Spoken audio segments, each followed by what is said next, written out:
Salam alaikum, Azul Filaoun. Bonsoir, Oussahaf Tourkoum.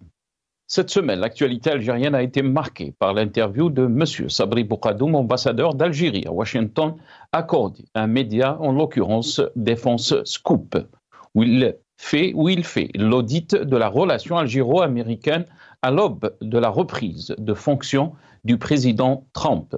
L'ambassadeur a voulu mettre en perspective la relation entre les deux pays au moment où le monde vit des moments incertains, voire tourmentés. L'ancien ministre des Affaires étrangères a redéfini les priorités sécuritaires, économiques, commerciales et coopéré dans les domaines des énergies renouvelables, l'hydrogène comme carburant d'avenir et des terres rares dont le pays dispose d'une part relativement importante de réserves mondiales. L'ambassadeur a en outre émis le souhait de coopérer encore plus dans le domaine militaire qui se traduirait par l'acquisition de matériel militaire au profit de l'Algérie. Le ciel est la limite, a déclaré l'ambassadeur lorsqu'on lui a demandé quelles étaient les priorités de l'Algérie dans cette expansion de la coopération militaire. Les questions qui s'imposent: jusqu'où ira cette coopération militaire entre Alger et Washington? Qu'est-ce que l'ambassadeur Sabri Boukadoum voulait dire par le ciel et la limite? En contrepartie, la crise diplomatique entre la France et l'Algérie semble avancer irrémédiablement vers le pire.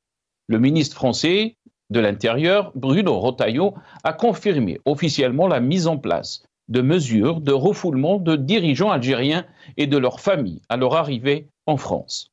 Le ministre français a confirmé publiquement sur les ondes de radio française RTL le refoulement de l'ancien chef de cabinet d'Abdelmajid Tebboune, M. Abdelaziz Khelef, et de son épouse, ainsi que l'épouse de l'ambassadeur algérien au Mali.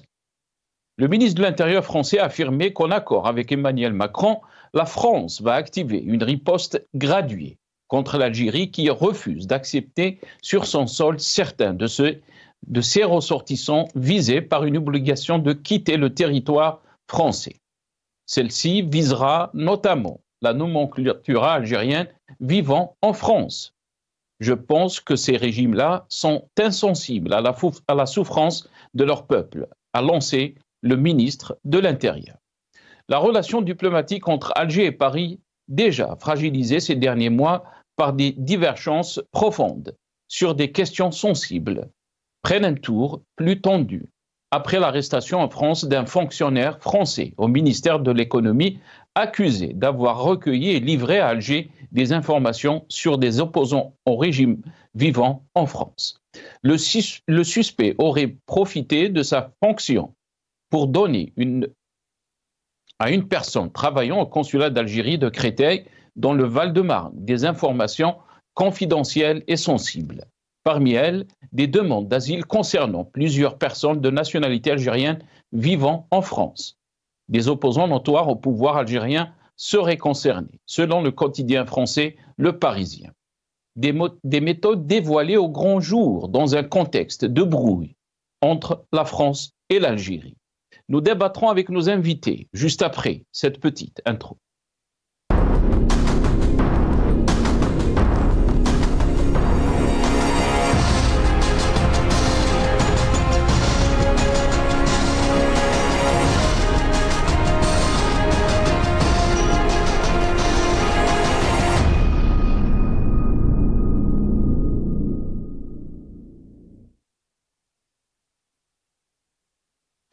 Rétro-info de la semaine, comme chaque samedi, on va revenir sur les thèmes qui ont marqué l'actualité algérienne cette semaine. Comme vous l'avez entendu donc, dans cette petite intro, on va revenir sur l'interview accordée donc, par l'ambassadeur algérien à Washington, M. Sabri Boukadoum, à un journal américain. On va revenir donc sur cette interview, mais aussi la relation algéro-américaine. Et comme aussi on l'a traité cette semaine, les relations algéro-françaises, cette crise diplomatique qui est en train de s'accentuer entre Alger et Paris. J'ai le plaisir d'accueillir dans cette émission M. Hamid Lellou, directeur de Run for Democracy in Algeria. Il est avec nous depuis Washington, via Skype. Hamid Lelou, bonsoir. Merci beaucoup d'avoir accepté l'invitation. Marhaba bik ou Sahha Ftour. Bonsoir, Sahha Ftour, et merci pour l'invitation. Merci beaucoup, Hamid Lelou. Marhaba bik. J'ai le plaisir aussi d'accueillir Jamal Gessoum, ex-candidat aux législatives algériennes. Il est avec nous depuis Paris via Skype. Si Jamal, marhaba bik. Merci beaucoup d'avoir accepté l'invitation. Ou Sahha Ftour. Bonsoir Nasser, merci pour l'invitation. Sahha Ftour à toi aussi, à monsieur Hamid Lelou et à l'ensemble du peuple algérien et du peuple musulman. Barakallahu fik. Marhaba bik, si Jamal. On a le plaisir aussi d'accueillir Mohamed Rahmoun, qui est représentant de Riposte International à Londres, universitaire aussi. Il est avec nous depuis Londres via Skype. Mohamed Rahmoun, bonsoir. Merci beaucoup d'avoir accepté l'invitation. Azoul Fellak ou Sahha Ftour. Azoul Fellak, Sahha Ftour de tous les invités et des téléspectateurs. Merci. Merci beaucoup, Mohamed Rahmoun. On va commencer bien sûr avec cette interview de Sabri Boukadoum accordée donc à Défense Scoop, un journal donc américain concernant donc cette coopération entre militaires entre Alger et Washington.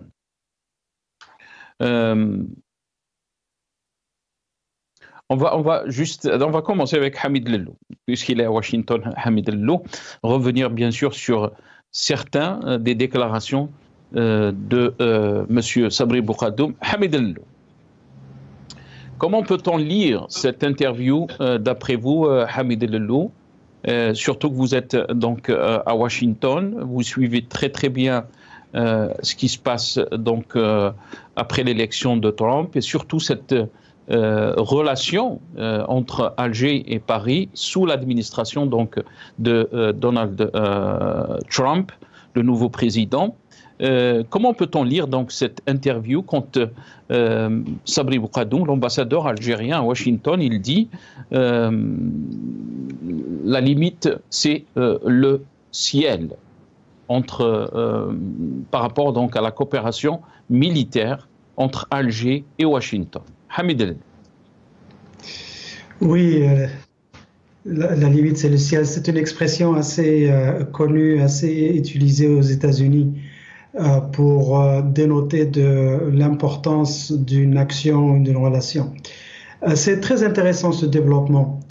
En tout cas, ce développement, on l'a vu que de la partie algérienne. Les déclarations se font toutes belles de la partie algérienne, mais les Américains, on ne les a pas entendus, à part certaines visites de certains responsables à Alger. Mais au-delà de ça, pour le moment, on n'a pas vu grand-chose. La relation algéro-américaine a toujours été très particulière.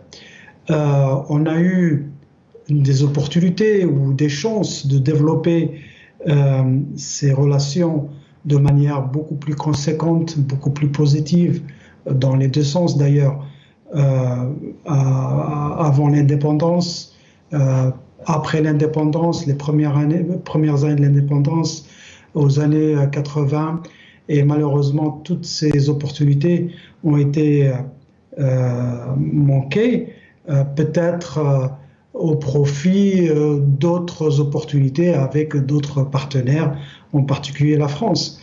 Moi, ce qui attire mon attention, c'est à un moment donné, le régime algérien avait des relations fortes et conséquentes avec la France, pendant que ces relations avec autrui, à part les Russes et bientôt les Chinois, bien sûr, pendant les dernières 10 ou 15 années, il n'y avait pratiquement rien du côté américain. Et là, c'est l'inverse.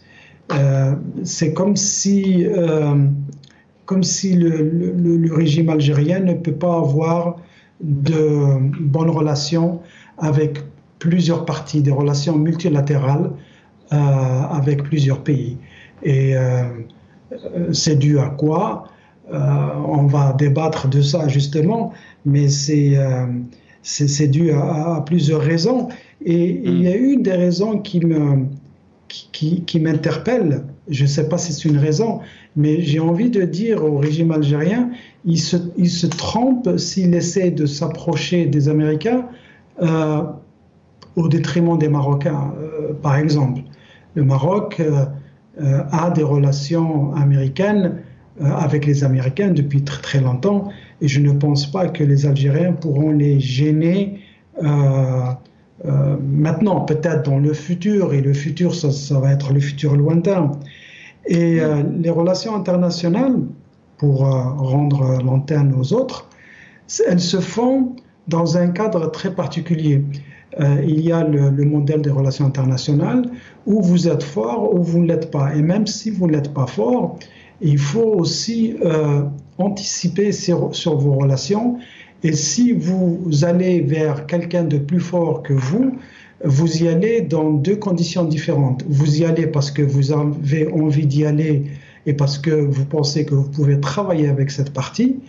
Et là, tant mieux. Ou bien vous y allez parce que vous n'avez pas le choix. Alors je me demande, est-ce que le régime algérien se rapproche des Américains forcé qu'il est dû au développement géostratégique au niveau du Sahel, Afrique du Nord et bassin méditerranéen. Et là, c'est la grande question.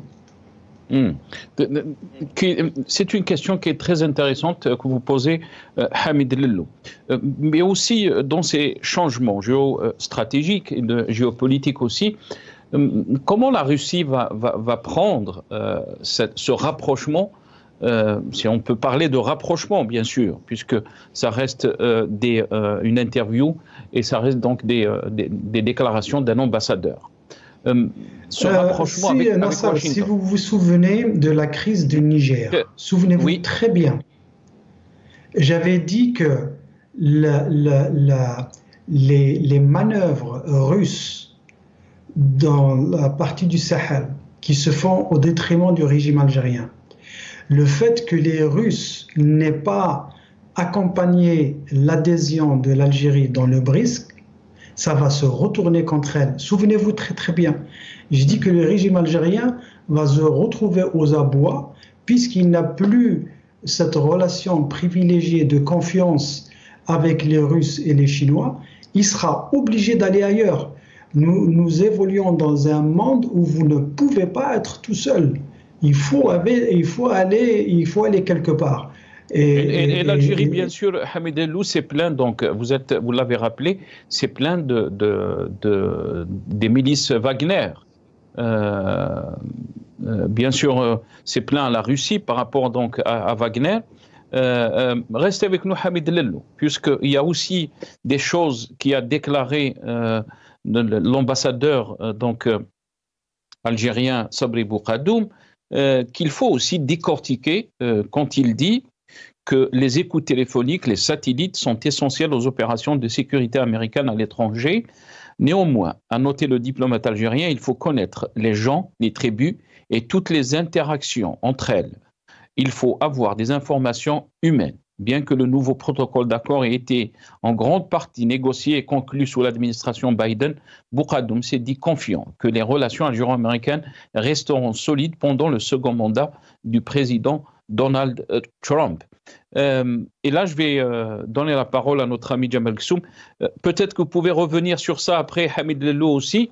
Jamal Ghassoum, cette interview de Sabri Boukadoum, est-ce qu'elle est une offre de service aux Américains? Est-ce qu'il y a une panique, si on peut dire, une peur du pouvoir algérien, du régime algérien concernant l'arrivée de Trump? On est en train de voir Trump, ses positions, sa politique agressive. Comment peut-on lire donc quand le diplomate algérien, l'ancien ministre des Affaires étrangères, dit clairement le ciel est la limite concernant donc cette coopération militaire avec Washington? Alors moi j'ai trois choses à dire. Tout d'abord, M. Sabri Boukadoum fait juste son rôle de diplomate. Et par conséquent, il donne des indications qui sont les siennes et qui, en finalité, tient ce rôle de diplomate qui consiste à toujours ouvrir des perspectives. C'est le métier d'un diplomate. Et je ne pense pas qu'il faille voir quelque chose de particulier. Il s'est exprimé, lui, parce qu'il est ambassadeur d'Algérie, à Washington, mais je veux dire que ça ne change pas grand-chose sur la politique générale algérienne, sur la question de la politique étrangère. Deuxième point que je souhaiterais évoquer, c'est que l'Algérie a toujours été un pays non aligné. Ça a été la tête de pont des pays non alignés depuis les années 60. Et donc, l'Algérie, même si elle a des affinités avec la Russie, anciennement l'Union soviétique, elle a des affinités, comme le Maroc a des affinités avec les Américains. Cela n'empêche pas que l'Algérie diversifie ses partenariats. L'Algérie n'est forcée en rien dans cela.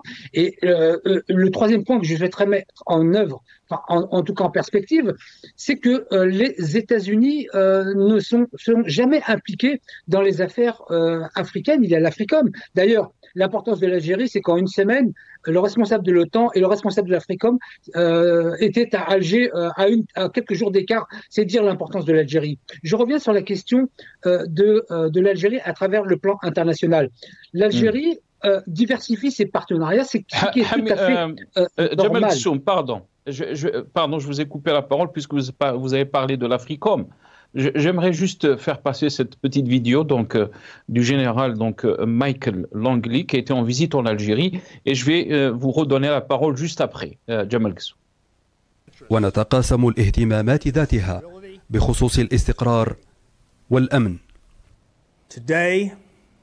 وقعنا على مذكرات تفاهم تؤسس لجميع الأهداف الأمنية المشتركة والتي تم بناؤها فيما بيننا منذ سنوات.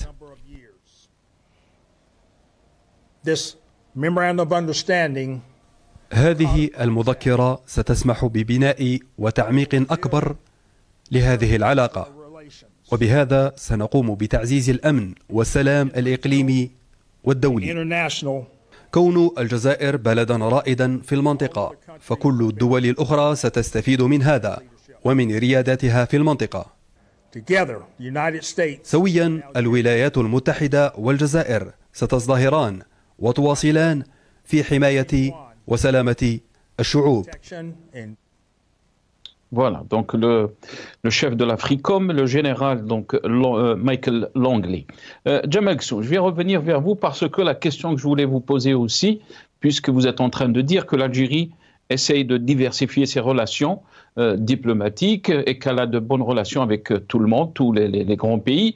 La question qui se pose, c'est qu'on parle d'une nouvelle administration de Donald Trump, sachant que Donald Trump, pendant son premier mandat, avait opté pour la solution marocaine par rapport à la question du Sahara occidental, mais aussi on a un ministre des Affaires étrangères, Marco Rubio, qui avait appelé à des sanctions contre l'Algérie. Pourquoi? Parce que l'Algérie achète des armes de la Russie. Et est-ce que c'est pas une situation de panique, peut-être pour beaucoup d'observateurs? Cette interview, quand le Bouradoum dit le ciel est la limite, beaucoup se posent la question, qu'est-ce qu'il voulait dire par cela? Khaled Lelou a donné son explication par rapport au ciel. Moi, je ne la connais pas, donc je ne vais pas inventer. En tout cas, la diversification de l'Algérie dans ses partenariats, qu'ils soient sociaux, culturels, économiques, politiques et militaires, reste, je dirais, pour l'Algérie un point très important. L'Algérie vient d'acheter encore des armes à la Russie et par conséquent, l'Algérie reste un État souverain dans la diversification de ses partenariats. Elle n'est pas ni d'un côté ni de l'autre, ni du côté américain à 100%, ni du côté de la Russie à 100%. Donc, elle a une position diplomatique, politique et militaire qui est assez équilibrée par rapport au reste des pays du monde. Vous avez dit tout à l'heure, Sina, celle que j'ai dit que l'Algérie entretenait de très bonnes relations avec tous les pays. Je ne me rappelle pas l'avoir dit. Je dis simplement maintenant, puisque je peux m'en exprimer, c'est que l'Algérie diversifie ses partenariats. Un point que je voulais évoquer avant que vous ne repreniez la parole pour mettre cette vidéo du directeur de l'Africom, c'est que les États-Unis ne se sont jamais réellement impliqués dans les affaires africaines. Il y a il y a ou avait en tout cas une base militaire, je crois, au Niger de mémoire, mais elle ne s'y implique pas comme ce fut le cas il y a 10, 15, 20 ou 25 ans. Et donc, il me semble, par rapport à la déclaration de M. Rubio, que la déclaration qu'il avait faite, c'était bien avant d'être ministre des Affaires étrangères. Voyons en 2022. Si, en tant que ministre aujourd'hui, il réitère ses propos en tant que ministre, ça sera une autre affaire, en tout état de cause. L'Algérie reste un État souverain, elle entretient des relations, et on en reviendra sur la France, hein, on va y revenir je pense, elle entretient des relations avec tous les pays de bonne volonté qui souhaitent entretenir de bonnes relations avec l'Algérie dans le respect des souverainetés respectives. Et c'est à partir de ce moment qu'on peut avoir des relations, mais en tout cas, personne ne peut imposer à l'Algérie de prendre tel bord ou tel bord. Ça n'est pas dans la doctrine algérienne que de simplement suivre et être un suiveur comme d'autres pays le font. Non, l'Algérie reste un pays équilibré dans sa diplomatie. Elle a beaucoup de défauts, des milliers de défauts, mais en tout cas, elle n'a pas cette difficulté à s'affirmer dans les intérêts qui sont les siens. Il n'y a pas d'amis entre États, il n'y a que des intérêts. L'Algérie tente ou tentera de faire jouer ses intérêts. Très bien. Restez avec nous, Jamal Ghassoum. Mohamed Rahmoul, la question est à vous. Quelle lecture peut-on faire de ces déclarations de Sabri Boukadoum? Notre ami Jamal Ghassoum dit que l'Algérie reste un État souverain. Personne ne peut imposer à l'Algérie donc son agenda. Est-ce qu'on est dans cette logique? Quand on revient sur les déclarations de Sabri Boukadoum, l'ambassadeur algérien à Washington, lui qui dit les écoutes téléphoniques, les satellites sont essentiels aux opérations de sécurité américaines à l'étranger. Néanmoins, à noter le diplomate algérien, il faut connaître les gens, les tribunes et toutes les interactions entre elles. Il faut avoir des informations humaines. Est-ce qu'on est on va être un poste avancé par rapport donc à Washington. C'est pourquoi donc il a déclaré ça. Il a déclaré aussi, permettez-moi de dire très clairement, en tant que diplomate étranger, que nous n'avons pas de préférence. Nous travaillons donc avec chaque administration, bien sûr. Nous essayons de vendre notre potentiel à la nouvelle administration. Le président Trump dit qu'il était pour les accords. Nous allons donc essayer d'aider l'administration Trump à voir les avantages d'aller avec l'Algérie, a conclu donc l'ambassadeur. Mohamed Rahmoul.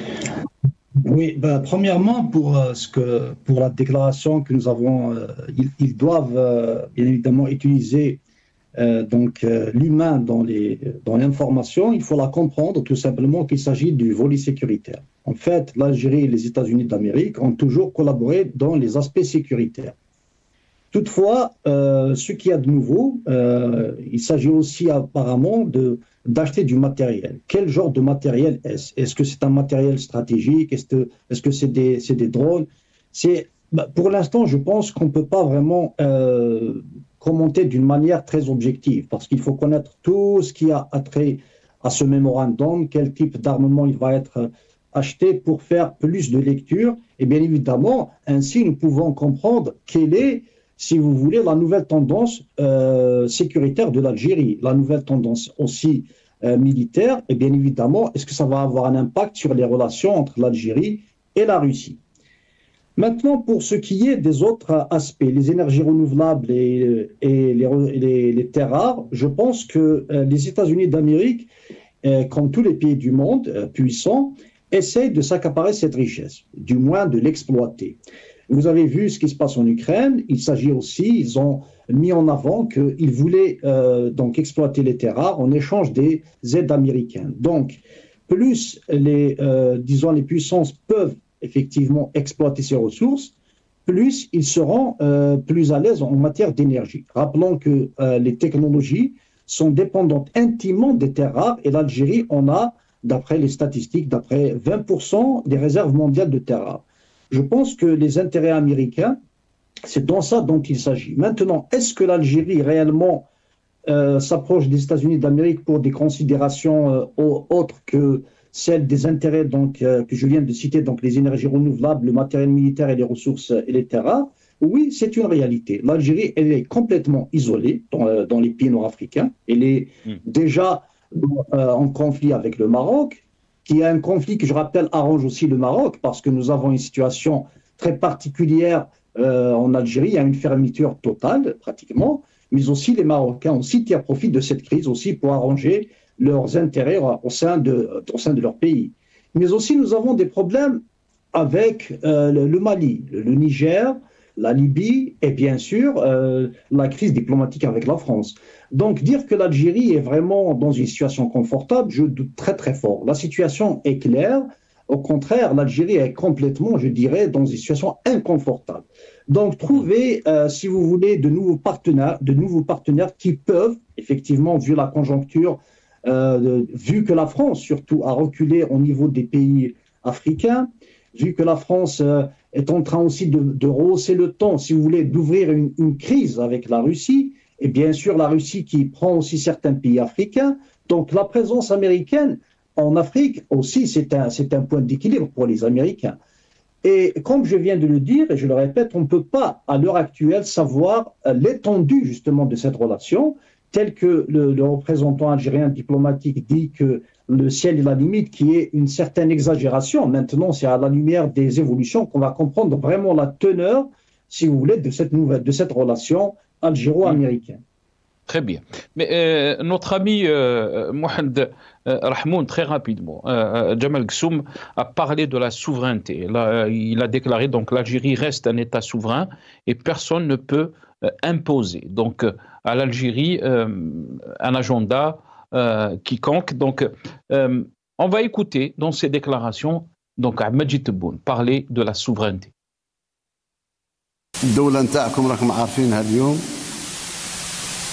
ما عدا القوة الإلهية القاهرة ما فيش قوة في العالم اللي تقدر تضغط على الجزائر اللي يبغي يمشي يشوف ممثلية هنا ولا ممثلية لهيه ولا شرق البحر راه يضيع في وقته الجزائر وصلت اليوم نقطة لا رجوع في الدفاع بشراسة على السيادة نتاعها. Voilà. Les paroles d'Ahmed Tebboune sont très claires. Mohamed Rahmoun, très rapidement, si vous voulez commenter donc ces déclarations. Oui, on ne peut pas imposer un pays quand un pays a beaucoup d'alliés. Vous comprenez, vous avez vu que nous sommes dans un monde, quand on s'isole, on devient fragile. L'Algérie à elle seule ne peut pas, effectivement, à l'heure où nous parlons, dans ce monde moderne, dans l'ère de la numérisation, de la technologie, parler de souveraineté d'une manière absolue, c'est quelque chose de très très difficile. Parce que dès que vous voulez être intégré à la technologie, à l'intelligence artificielle, vous êtes tout simplement dépendant. Déjà, le monde actuel infirme cet absolutisme. Deuxièmement, pour parler effectivement qu'on ne peut pas faire pression sur un pays, je ne parle pas de l'Algérie, je parle en général. Il faut que le pays soit vraiment puissant ou qu'il a des alliés puissants. C'est-à-dire il faut qu'on soit bien entouré. Or, aujourd'hui, l'Algérie, je le répète, elle s'isole. Donc, je me pose la question, qu'est-ce que l'Algérie peut faire si une puissance va lui faire pression réellement? C'est-à-dire d'une manière claire, précise, déterminée. C'est-à-dire, est-ce qu'elle a des alliés? Est-ce qu'elle peut faire face? Quels sont ses atouts, etc. Très bien. Restez avec nous, Mohamed Rahmoun. Hamid Lelou, si vous voulez bien sûr commenter ces déclarations donc, de Ahmed Tebboune qui parle de la souveraineté, personne donc ne peut nous imposer donc, sa vision des choses. Et l'Algérie, elle est là, elle est forte et souveraine. Vous l'avez bien dit, ça reste des paroles. C'est pas avec les paroles qu'on construit un pays, c'est pas avec les paroles qu'on va avancer. J'ai même pas envie de commenter, il n'y a aucun commentaire à faire. C'est des paroles, ça reste des paroles. La politique réelle, c'est ce qui se fait sur le terrain. Et ce qui se fait sur le terrain, Bourgadoum, il fait du khabarjisme. Quand il dit que vous avez besoin de personnes sur le terrain pour vous donner de l'information. La technologie ne suffit pas. Il a raison, c'est comme ça que ça se passe. Donc il dit, je suis disponible, l'Algérie, le régime actuel est disponible à travailler en khabarji. Voilà ce que ça veut dire. la souveraineté, c'est intéressant ce que disait Si Jamel. La souveraineté et la diversité, ils vont en pair, ils vont ensemble. Diversifier vos relations avec les pays, il faut et être souverain, c'est les faire par choix, comme je l'avais dit. Si ces choix vous sont imposés, aller des Russes vers les Chinois, puis vers les Américains, vice-versa, ou aller à droite et à gauche sans avoir de choix concret basé sur les intérêts de votre pays, ce n'est plus de la souveraineté. Et les relations, développer les relations sur la longueur, sur le sérieux avec les États-Unis, ça va prendre beaucoup de choses. Ça, c'est pas aussi facile que ça. Et c'est pour ça que le ciel et la limite, ça c'est très exagéré parce que du point de vue américain, l'anglais américain, le ciel et la limite, ça veut dire qu'il n'y a pas de limite. Voilà, c'est-à-dire qu'on est prêt à construire des relations bilatérales sans aucune limite. C'est-à-dire quand il n'y a plus de limite, il n'y a plus de complexe, mais est-ce que ça va se faire dans les deux sens ou dans un seul sens? Ça c'est une autre question. J'aimerais rebondir vite fait sur ce qui a été dit. Quand vous dites que les États-Unis ne se sont jamais intéressés à l'Afrique, ça, ce n'est pas vrai. D'ailleurs, j'ai écrit un article académique qui a été publié par l'Université militaire américaine, ici à Washington. Et ce que j'explique dans ce papier, c'est que pendant longtemps, les Américains avaient sous-traité les affaires africaines aux Français et aux Anglais. Et maintenant, ils ont décidé de le faire eux-mêmes. Et pour preuve, moi je vais vous donner la preuve, c'est qu'ils sont sur le terrain là où les Français ne sont plus. Et ils le faisaient à l'époque au nom de l'OTAN. Dans les cadres d'amitié entre l'OTAN, la France avait hérité de ce champ africain, ouest-africain, et les États-Unis laissaient faire pendant des années. Maintenant, même les relations entre les Américains et l'OTAN, elles sont en discussion. Et une des discussions, certainement, c'est de revoir un petit peu la copie. Je ne vais pas rentrer, mais ça rentre justement dans les changements stratégiques et politiques dont je parlais. Quand je parlais du bassin méditerranéen, je faisais référence à l'OTAN. Et maintenant, les Américains, ils ont décidé de le faire par eux-mêmes. Mais vous savez, les relations entre États, c'est comme une omelette. Ça ne se fait pas sans casser deux. Vous êtes un grand et vous êtes capable de vous défendre, ou bien vous vous faites bouffer, comme on dit. C'est ça la réalité, c'est ça la real politics. Et c'est pour ça que moi, j'ai arrêté, et ça m'énerve de commenter sur les paroles qui ne sont basées sur rien du tout. Très bien. Restez avec nous, Hamid Ledlo, puisqu'on va entamer donc le deuxième thème de notre émission pour ce soir, cette relation diplomatique entre Alger et Paris. La crise s'accentue et on va commencer bien sûr avec les déclarations faites par le ministre de l'Intérieur français, Bruno Retailleau. Restez avec nous.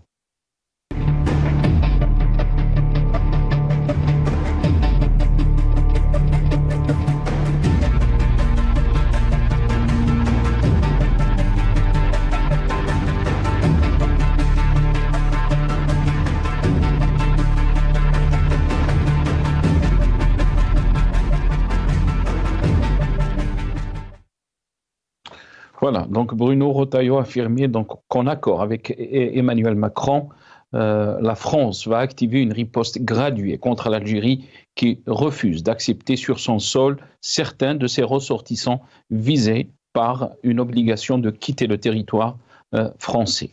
Mais aussi, il a déclaré aussi que celle-ci visera notamment la nomenclature algérienne vivant en France. Et il a déclaré aussi en même temps, je pense que ces régimes-là sont insensibles à la souffrance de leur peuple a lancé le ministre de l'Intérieur. On écoute ce passage du ministre français de l'Intérieur et je reviens juste après à nos invités. Des facilités ont été enlevées à la nomenclatura. Il vous a pas échappé que la femme d'un ambassadeur avait été renvoyée. L'ancien directeur de cabinet de monsieur et son épouse, idem.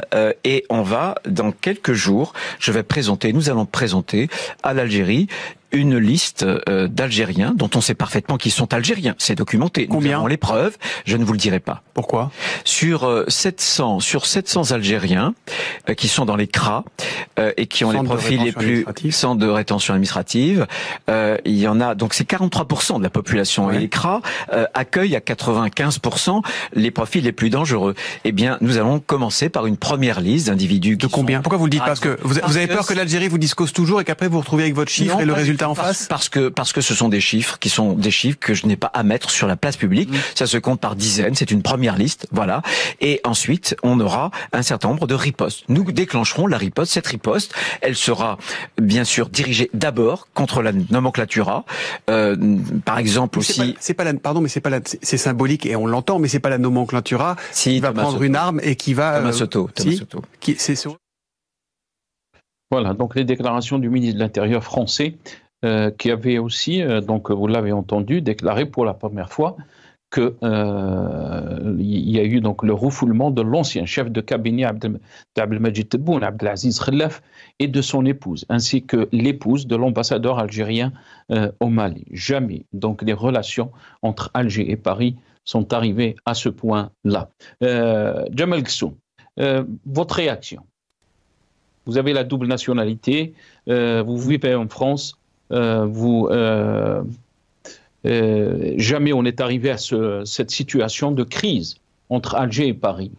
Quand Retailleau parle et dit dans ses déclarations aussi que je pense que quand on cible de façon chirurgicale celles et ceux qui viennent passer des vacances en France, qui mettent leurs enfants dans les bonnes écoles françaises, qui viennent se faire soigner en France, on est beaucoup plus efficace. Alors, moi, ce que j'aimerais dire par rapport à cela, vous m'interpellez aussi en tant que franco-algérien, ce qui est vrai, je suis né en France. J'aimerais simplement dire que... alors, j'ai un retour dans mon oreillette. J'espère que ça va couper. Parce que, on vous entend très bien. Très bien. Non, parce que j'avais un retour sur l'oreillette. Alors, ce que j'aimerais dire, c'est que les déclarations du ministre de l'Intérieur ne le regardent que lui, parce que de toute façon, il est su par une note confidentielle qui est sortie du ministère de l'Intérieur que cet acharnement à l'encontre de l'Algérie s'inscrit dans une stratégie qui tend à pourrir les relations franco-algériennes pour des motifs de politique intérieure. Ensuite, ce que j'aimerais dire au ministre de l'Intérieur, c'est que vous n'allez pas nous renvoyer qui vous voulez. Ça fait des années qu'on demande à ce qu'on nous renvoie des gens, n'est-ce pas, notamment l'ex-ministre de l'Industrie, M. Abdeslam Bouchouarab, qui a volé des centaines de millions d'euros à l'Algérie, qui est tranquillement installé à Paris. Donc, la France ne va pas non plus, parce que nous, on demande, nous, Algériens, qui sentons Algériens, on demande à ce qu'on nous renvoie ces quelques personnes qui font partie de la nomenclatura, normalement, qu'on nous les renvoie. Non, on veut nous renvoyer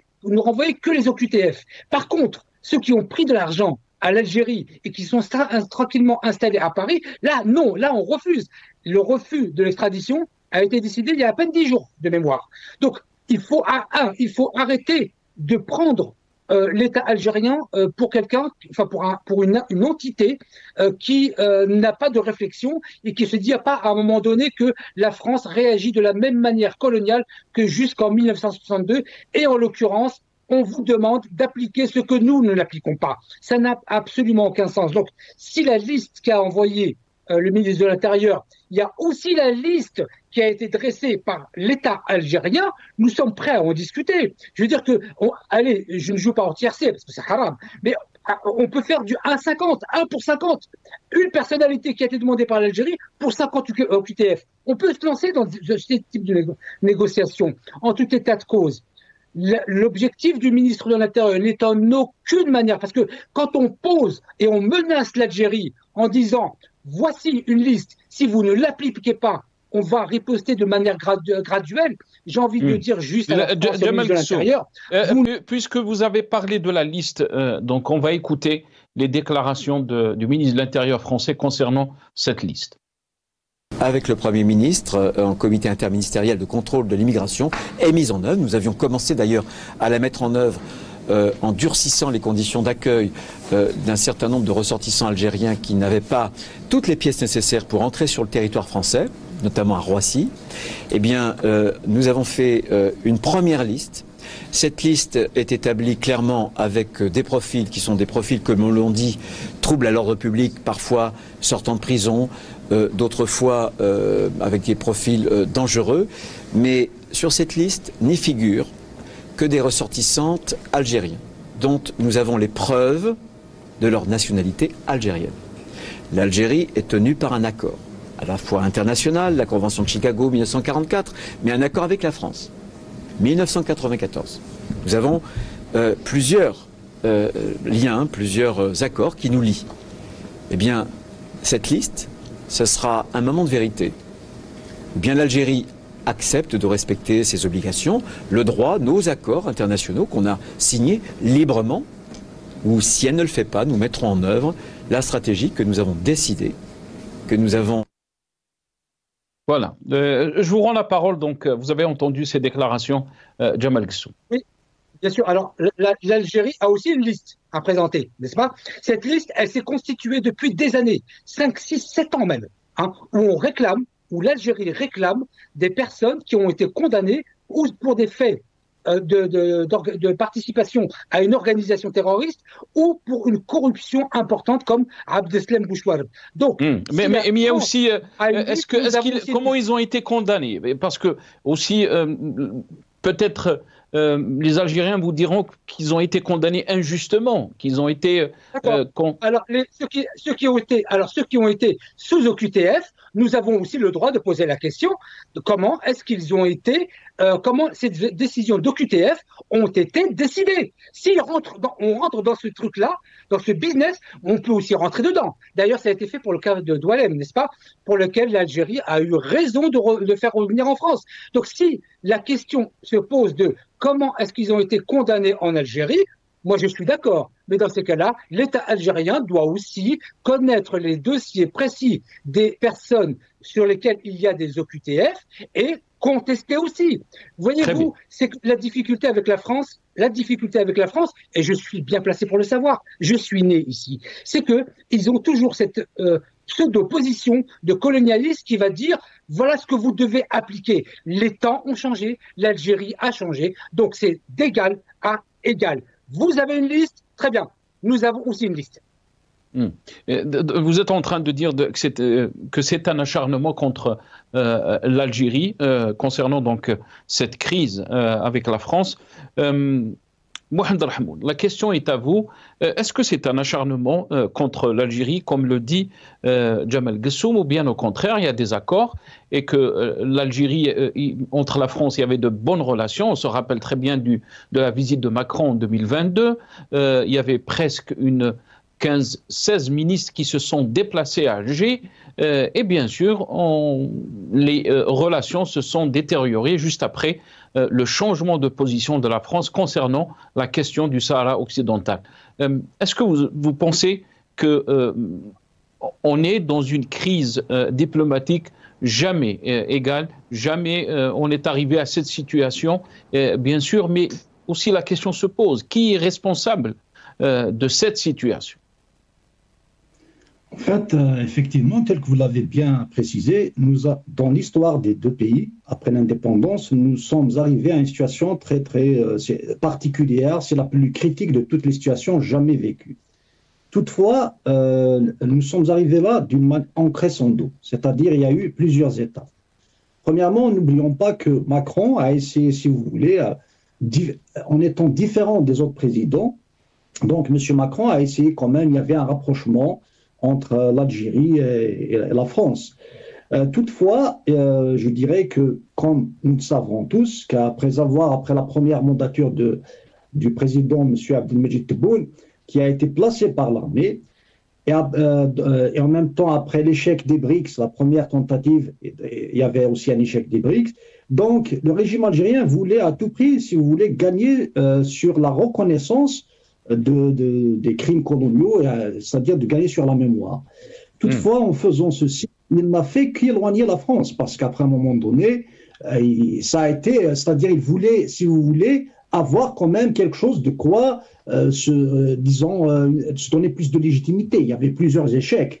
Donc, sur le plan intérieur, la population, elle l'a prouvé. Lors du deuxième suffrage, il y avait un boycott massif, mais en même temps, il y avait un fiasco électoral. Donc, il faut s'accrocher sur quelque chose.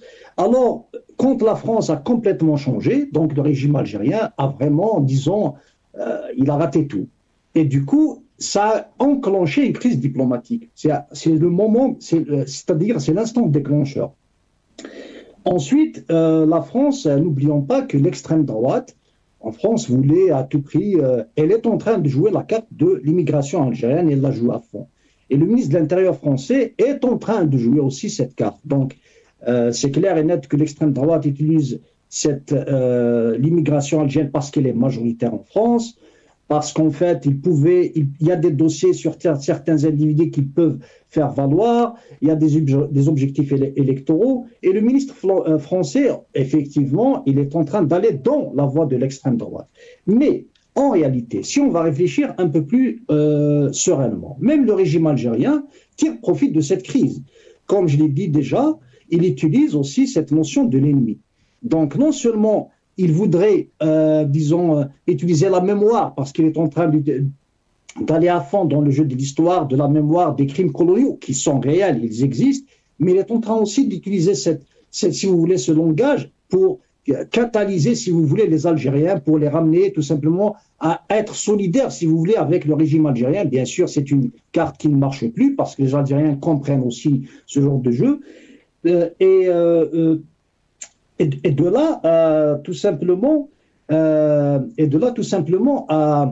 disons que cette surenchère entre les deux pays arrange l'extrême droite qui est en France et le régime algérien. Maintenant, je voudrais juste... Mais avant de vous laisser continuer, Mohamed, j'aimerais juste rebondir parce que est-ce que cette crise vise donc l'Algérie, comme le dit le pouvoir algérien, ou d'un côté, mais de l'autre côté aussi, qu'on entend les déclarations de Bruno Retailleau. Lui, il dit celle-ci visera notamment la nomenclature algérienne vivant en France. Donc, il y aura aussi des responsables algériens qui seront visés par ces mesures de riposte graduées qu'il a annoncées. Est-ce qu'on est dans cette situation de crise diplomatique concernant l'État algérien et l'État français, où, comme vous êtes en train de dire, une partie, et vous parlez de l'extrême droite, de la droite, et une partie du régime algérien. On se situe où par rapport à cette crise exactement? Puisque vous êtes en train de dire aussi que les Algériens comprennent les enjeux de cette crise. Oui, mais la crise est liée, parce que quand on vise la nomenclature, c'est clair que c'est une crise diplomatique aussi, mais qui a, si vous voulez, des racines. J'essaie d'expliquer qu'il y a des racines en extrême droite, qui est en train de revenir en force. Il y a aussi l'accès de Donald Trump au pouvoir. N'oublions pas que certains entrepreneurs américains financent l'extrême droite en Europe. Beaucoup d'éléments doivent être analysés. Il faut avoir une vue holistique du problème. Toutefois, c'est clair, c'est une crise diplomatique. Elle est définie. Quand on s'attaque à la nomenclature, on s'attaque effectivement au régime algérien. Donc la France a été, je dirais, l'État français a été intelligent aussi dans sa communication en séparant les Algériens de la nomenclature. Et c'est clair que c'est intelligent de leur part. Un tout petit peu, c'est pour dire aux Algériens que vous n'êtes pas, si vous voulez, concernés, c'est votre régime qui est visé. Mais n'empêche qu'il y a beaucoup d'Algériens qui vivent en France qui prennent très mal cette histoire parce qu'ils souffrent. Quand même, n'oublions pas qu'il y a des impacts sur le niveau sociétal, qu'on le veuille ou pas. Donc, malgré que c'est le régime algérien qui est visé officiellement, mais les Algériens en France souffrent. Très bien. Restez avec nous, Mohamed Rahmoun. Hamid Lello, j'aimerais avoir votre impression par rapport donc à ce dossier qui est en train de s'accentuer. On va parler juste après aussi de cette affaire d'espionnage. Mais comment peut-on lire donc quelle lecture peut-on faire donc de cette crise qui est entre Alger et Paris? Chaque jour, on est en train d'écouter des rebondissements. Même la dernière fois, la question qui a été posée par rapport donc à Jean-Michel Apathy, qui avait bien sûr défendu la question comme quoi il y avait donc des génocides commis pendant l'ère coloniale en Algérie, mais il a précisé aussi que le pouvoir algérien aujourd'hui est une dictature. Il est depuis 1962, le peuple algérien mérite, comme tous les peuples, la liberté et la justice. Il en est hélas privé depuis trop longtemps. Par ailleurs, je m'associe comme je l'ai fait depuis le début aux demandes de libération de Boualem Sansal, injustement emprisonné à Alger. Même la presse algérienne a fait les louanges, si on peut dire, de Jean-Michel Apathy, en ignorant qu'il avait déclaré et qualifié que le pouvoir algérien était une dictature. Cette crise diplomatique, Hamid Lello, est-ce qu'elle concerne tous les Algériens? Est-ce qu'elle concerne une petite, si on peut dire, le régime algérien, ou c'est un acharnement contre l'Algérie de l'extrême droite et la droite? Hamid Lello. Moi, tout d'abord, je me désole de cette hypocrisie française, que ce soit Apathy ou le gouvernement français, la droite, la gauche, tous des salauds, comme disait Coluche. Il n'y a pas longtemps, il faisait les louanges de ce régime et maintenant, il traite ce même régime de dictature et de nomenclatura, etc. Écoutez, moi, je suis là pour faire une analyse en me basant sur deux cadres. Un cadre géopolitique au niveau politique algérien et un cadre géostratégique au niveau de ce qui se passe autour de l'Algérie. Ce n'est pas une crise, c'est une situation délétère entre deux amis qui ont toujours travaillé ensemble. Deux amis, enfin, un gros mot. Quand la France s'attaque à sa nomenclatura, elle s'attaque à la nomenclatura qui ne travaille pas pour la France ou qui ne travaille plus pour la France. Parce que les Sansal et Daoud et les autres Habarjia comme Tebboune, ils sont encore là, qui travaillent pour la France. Cette situation déstabilise ceux qui travaillent pour la France. Le régime algérien, la nature du régime algérien, si on parle de diversification, c'est un régime tentaculaire. Maintenant, ce sont d'autres courants qui sont en train de prendre le dessus, pas pour l'intérêt de l'Algérie ou des Algériens, mais elle se fera toujours au détriment des Algériens et au bénéfice d'autres intérêts étrangers. Donc, la situation ne va pas s'améliorer. Sauf que la France est en train de souffrir en Algérie comme elle souffre dans le Sahel, elle perd du terrain. Et elle réagit de manière imbécile et stupide.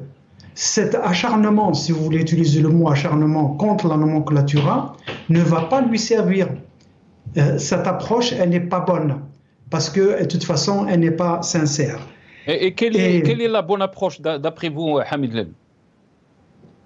La bonne approche, ça aurait été pour la France, d'ailleurs il n'y a pas que la France, et tous les pays limitrophes en particulier, qui se disent démocratiques, de soutenir la vraie démocratie, la révolution Semmiya en Algérie. C'est de ne pas soutenir. Vous savez, la France a toujours soutenu cette dictature dont il parle. Et pourquoi ils n'ont pas utilisé dictature, nomenclatura, oligarchie il y a quelques mois ou il y a quelques années? Ils le font parce que maintenant, ils se font bousculer en Algérie. C'est tout. C'est la seule raison pourquoi la France elle réagit de cette manière.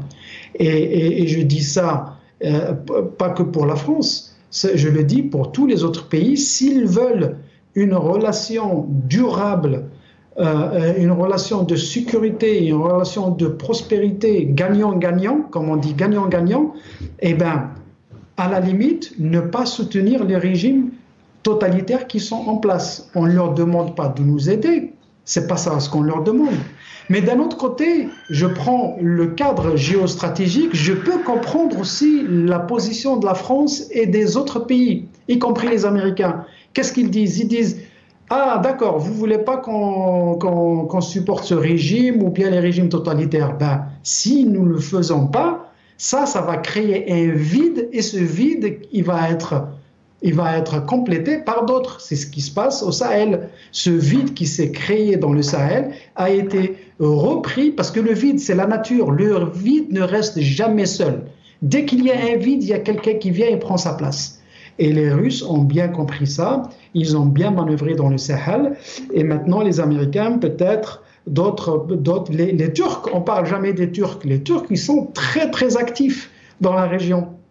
Mais ils sont Hamid Lello, vous avez dit que cette relation va encore se compliquer, cette crise, pardon, diplomatique entre Alger et Paris va encore se compliquer plus. Est-ce que vous pensez que ceux qui disent qu'on peut arriver à une rupture diplomatique, est-ce que c'est envisageable, ce scénario ? Tout est envisageable, tout est possible, mais est-ce que, je dirais, tout est plausible, mais est-ce que ça va se faire? Il y a d'autres facteurs qui rentrent en jeu. Je pense que la France, à un moment donné, elle va arrêter. Je pense que s'il y a une partie qui va rétro-pédaler dans cette situation-là, pour une fois, ça va pas être le régime algérien. Et Dieu sait que moi, je ne supporte pas ce régime criminel, mais parce que maintenant, le régime algérien, il pense, je ne sais pas à quel point c'est vrai, qu'il a des atouts géostratégiques puisqu'il va trouver des alliances ailleurs. Maintenant, ces alliances, est-ce qu'elles sont construites ou est-ce qu'elles sont en train de se construire sur des bases fortes et durables? Ça, c'est là où il faut chercher la réponse. Mais de là à avoir une coupure, non, la France va continuer à perdre de son aura, de son hégémonie en Algérie, et il va y avoir même quelques changements symboliques. Moi, un changement symbolique réel que je verrai en Algérie, c'est de renvoyer l'ambassade française et de leur donner une villa ailleurs, parce que là où ils sont, par exemple, ils dominent toute la baie d'Alger, et ça, c'est symboliquement, la France, elle est en train de dire, nous sommes encore là et c'est nous qui commandons. C'est pas comme il y a quelques années, ils sont en train de perdre du terrain. Mais de là à avoir des... Vous savez, si on prend les binationaux, les naturalisés, les Algériens résidents, on est à quoi? On est à 5 millions, c'est un chiffre qu'ils ne disent jamais parce qu'ils ne veulent pas, c'est un secret d'État, mais je vois très mal les deux pays en arriver là quand il s'agit de 5 à 6 millions d'Algériens qui vivent sur le sol français. Très bien, restez avec nous Hamid Lello, et pourtant cette crise diplomatique semble avancer irrémédiablement vers le pire, comme vous l'avez dit. On regarde cette petite intro puisqu'on va parler après donc de cette affaire d'espionnage, juste après cette petite intro.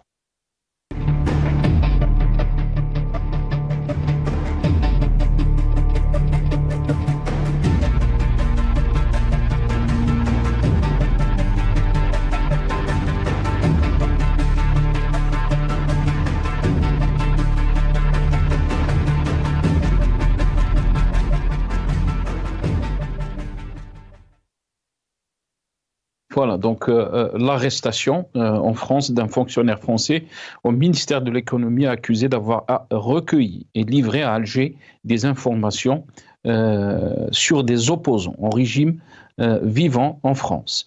Le suspect aurait profité de sa fonction pour donner à une personne travaillant au consulat d'Algérie de Créteil dans le Val-de-Marne des informations confidentielles et sensibles. Donc concernant ces informations concernent donc les demandes d'asile des personnes de nationalité algérienne vivant en France, des opposants donc notoires au pouvoir algérien. Et cette affaire a été révélée par le journal Le Parisien. On regarde cette petite vidéo. Un fonctionnaire d'expérience soupçonné d'avoir transmis à l'Algérie des informations sur des opposants vivant en France. Le fonctionnaire mis en examen, que nous appellerons Monsieur X, est un franco-algérien. Il était chef de secteur à la sous-direction du numérique au ministère. L'homme aurait noué une relation intime avec Madame Y, une assistante sociale de 46 ans, travaillant, elle, au sein de l'Office français qui gère les demandes d'asile dans notre pays. L'OFI. Les informations auraient ensuite été transmises par Monsieur X à un diplomate du consulat d'Algérie de Créteil, Monsieur Z. Un homme qui appartiendrait en réalité au service de renseignement d'Alger. Un fonctionnaire d'expérience soupçonné d'avoir transmis... Voilà, nos amis de la régie.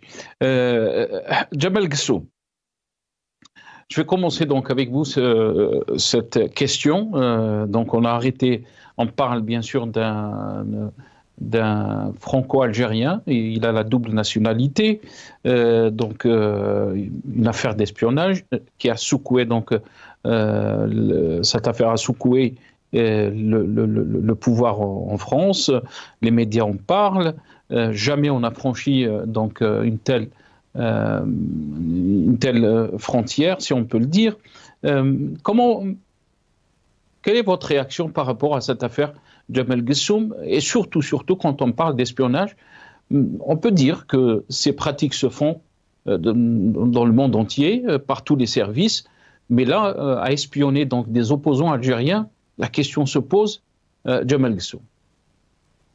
Alors, espionner des opposants ou des opposants supposés, oui, c'est des choses qui arrivent, je ne dis pas que c'est bien, mais quand vous dites, sinon, c'est que le fait que on n'a jamais passé les frontières, je rappelle, sinon, c'est qu'il n'y a pas plus de 4-5 mois, 5 mois, 6 mois, la DGSE française a tenté de manipuler un ex-djihadiste à Alger Centre, hein, avec sa fameuse bouteille d'eau. Donc on ne peut pas dire que la France n'aurait pas dépassé les frontières si elle était à Alger, organisée par la Direction générale de la sûreté extérieure. Donc aujourd'hui, on ne va pas être dans l'émoi. Hein, c'est-à-dire que maintenant, l'émoi est du côté français. Quand il était du côté algérien, il y a peu, mais c'était pire.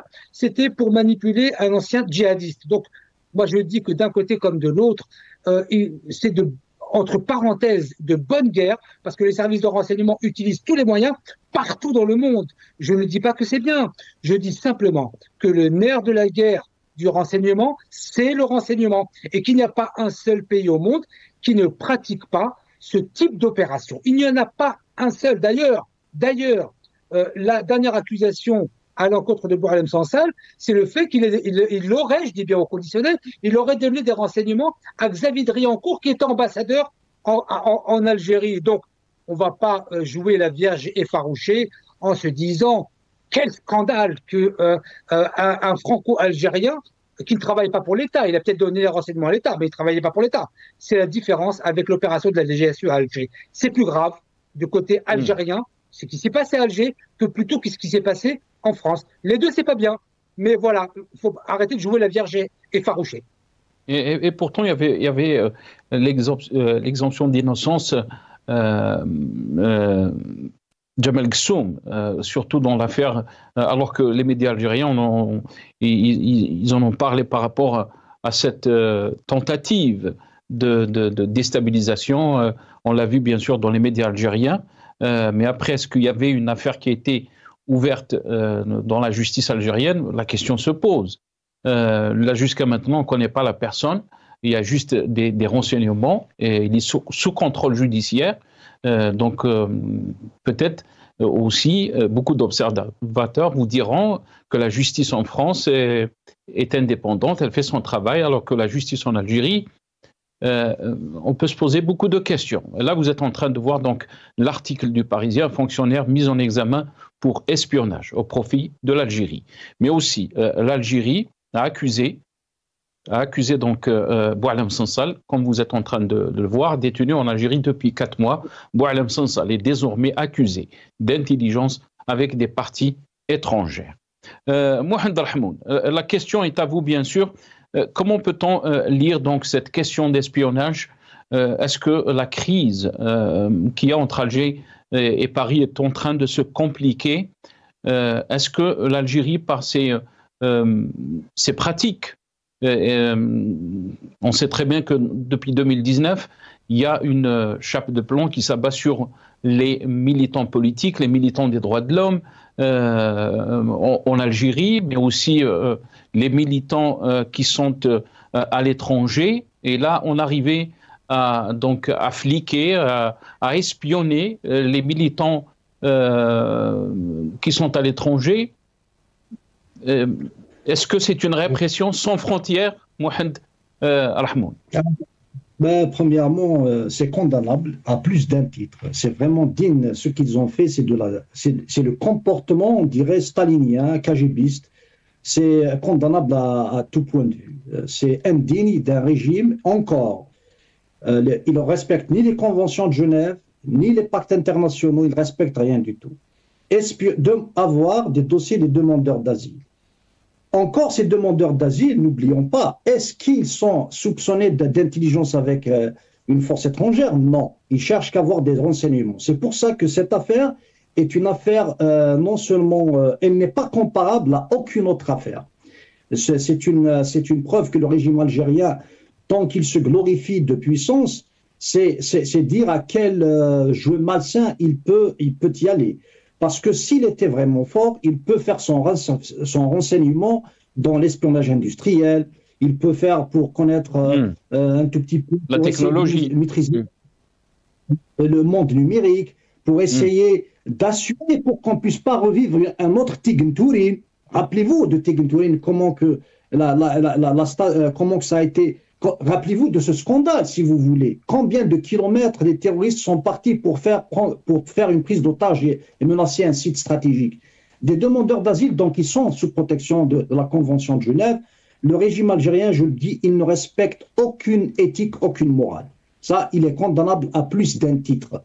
Cette crise, en fait, la crise entre l'Algérie et la France est une crise diplomatique, certes, mais s'attaquer à des personnes qui sont censées être protégées dans le pays où ils ont fait une demande d'asile, je pense que ça relève aussi de la gravité. Je ne sais pas si vous comprenez la gravité de la chose. C'est comme si c'est quelqu'un part d'un pays à un autre, il demande une protection. L'Algérie le suit dans le pays où il est protégé. Ça veut dire vraiment le régime algérien ne se donne aucune limite. Très bien. On va juste écouter les déclarations qui ont été faites auparavant par Abdelmadjid Tebboune concernant, donc, lui, il a dit Tcharak el-Foum, ceux qui critiquent donc l'Algérie, ceux qui critiquent le pouvoir algérien, la situation politique. On écoute.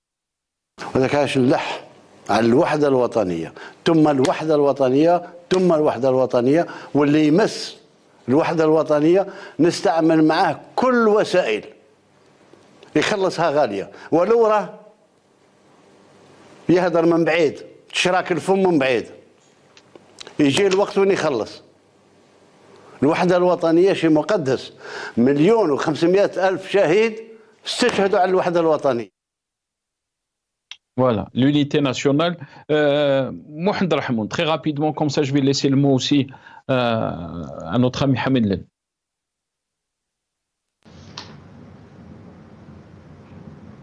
Mohamed Rahmoun. J'ai dit que nous avons dans notre sang le sang des martyrs. Nous pouvons ainsi donc parler avec beaucoup de fierté sur le sacrifice de nos grands-parents pour l'indépendance de l'Algérie. Mais il se trouve que l'Algérie nous avons gagné un territoire, mais le peuple algérien n'est pas encore libre.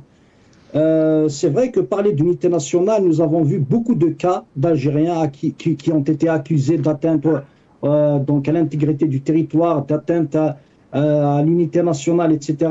Mais nous maintenons, donc déjà je représente Riposte, nous maintenons qu'il y a des détenus d'opinion qui ont été injustement enfermés en Algérie. Ce n'est pas uniquement, nous avons le droit de nous exprimer librement, qu'on soit à l'étranger ou en Algérie. Malheureusement, en Algérie, il y a une chape de plomb.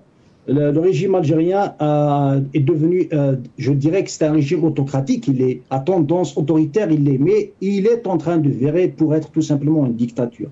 Et ce genre de menace ne donne pas une bonne image pour l'Algérie réellement. c'est dire que pour un pays qui s'est sacrifié, le peuple algérien qui s'est sacrifié effectivement avec 1,5 million de martyrs, et encore, après l'indépendance, combien la population algérienne a souffert pour arriver maintenant à faire une chasse à toute personne qui a une voix contre le régime algérien. Je pense que le régime algérien est tombé très très bas. Très bien. Hamid Lellou, sur cette question, Hamid Lellou, quand on voit les moyens qui sont mis en avant concernant donc cette opération d'espionnage qui touche bien sûr les opposants algériens, quelle est votre lecture? Est-ce qu'on est vraiment dans la bassesse? Est-ce qu'on est arrivé à une situation jamais connue peut-être en Algérie, cette répression qui s'accentue chaque semaine? On a vu ces derniers temps, alors qu'Ahmed Tebboune a parlé de mesures d'apaisement, on a vu des militants politiques emprisonnés, des militants des droits de l'homme aussi. Maintenant, on a des informations qui ont été dévoilées, comme quoi des opposants algériens établis donc, en France ont été espionnés. Hamid Lellou. Ça, c'est une, vous savez, c'est une situation qui déshabille le régime algérien et montre à quel point il est fébrile et fragile. Je ne suis pas d'accord avec vous, Sinassar, ni avec Mohand. Il ne s'agit pas d'opposants algériens. Oui, certes, il y a certains opposants algériens, mais je vais dire quelque chose qui va choquer.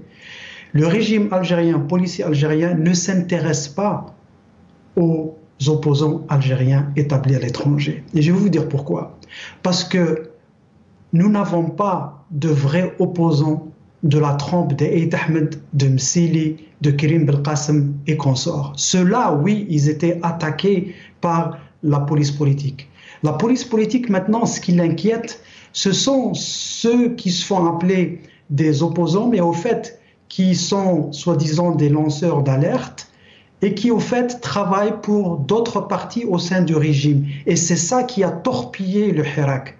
Donc, arrêtez de les appeler des opposants. Ce ne sont pas des opposants. Moi, je suis opposant, mais je n'ai pas ce statut. J'ai jamais été inquiété parce que je fais de la politique. Mais si j'avais des informations qui m'arrivaient d'Algérie et je les faisais distribuer à droite et à gauche, et ben, je serais dans leur collimateur. C'est ça qui les énerve, c'est ça qui leur fait peur. Et ça, c'est une preuve irréfutable que ce régime est très faible. Il vacille. Si on avait vraiment une vraie opposition, des gens qui ont cet esprit révolutionnaire tout en étant non violent, eh ben, ce régime partirait dans la semaine. Hamid Lellou, en un mois ou deux. La question que vous avez soulevée, elle est très, très intéressante. C'est la question donc de l'opposition, le rôle de l'opposition, la responsabilité de l'opposition face à la situation que traverse notre pays. Eh bien, c'est le moment opportun pour se mettre d'accord et travailler sur des propositions. On n'a pas besoin... Vous savez, le problème des gens... Moi, j'ai parlé avec certaines personnes qui sont très, très respectées et on avait discuté et ils me disaient « Oui, mais il faut qu'on appelle un petit peu les gens de tout courant. » Non, on n'a pas besoin de ça. Pour démarrer, il faut un noyau dur. Et vous n'avez pas besoin d'avoir 15 personnes. Vous avez 15 personnes, 15 différents avis différents, et ça va être un désaccord total. On a besoin de personnes sincères, dédiées et surtout compétentes. Parce que parler pour que parler et critiquer, ça ne fait pas de vous ni de moi un opposant réel. Il faut qu'il y ait des opposants réels qui connaissent la chose politique, qui connaissent la chose internationale, qui peuvent écouter et qui peuvent échanger et qui peuvent travailler ensemble pour dégager un programme d'opposition réel. Autrement, on n'ira nulle part. Et d'ailleurs, vous n'avez qu'à voir ces gens-là qui sont inquiétés par le régime algérien. Honnêtement, c'est des opposants. Ils passent leur temps à donner des informations sur la nomenclature dont on parle maintenant. Le général est parti, le général couche avec Sartre, la femme ceci, il vole de l'argent et machin. Est-ce qu'il y a quelque chose d'intéressant et de positif au Hirak? Absolument pas. Donc, ce ne sont pas des opposants. Donc ces pratiques pour vous est une faiblesse du régime. Absolument. Ça dénote de la faiblesse et du régime algérien et de la 5e République française, parce que les deux sont liés. Merci beaucoup Hamid Lello. On est arrivé à la fin de cette émission. يعطيك الصحة صحة فطورك حميد اللو. Je sais que vous allez aussi donc تفطروا نتوما. Merci beaucoup Hamid Lello. يعطيك الصحة. Directeur de Run for la démocratie en Algérie, vous étiez avec nous depuis Washington. Merci à notre ami Jamel Ksoum, ex-candidat aux législatives algériennes. Vous étiez avec nous depuis Paris. Merci à Mohamed Rahmoun, représentant de Riposte Internationale à Londres, universitaire. Vous étiez avec nous depuis Londres. Merci à vous, chers téléspectateurs, d'avoir suivi cette émission. يعطيكم الصحة وصحة فطوركم. بقاو على خير.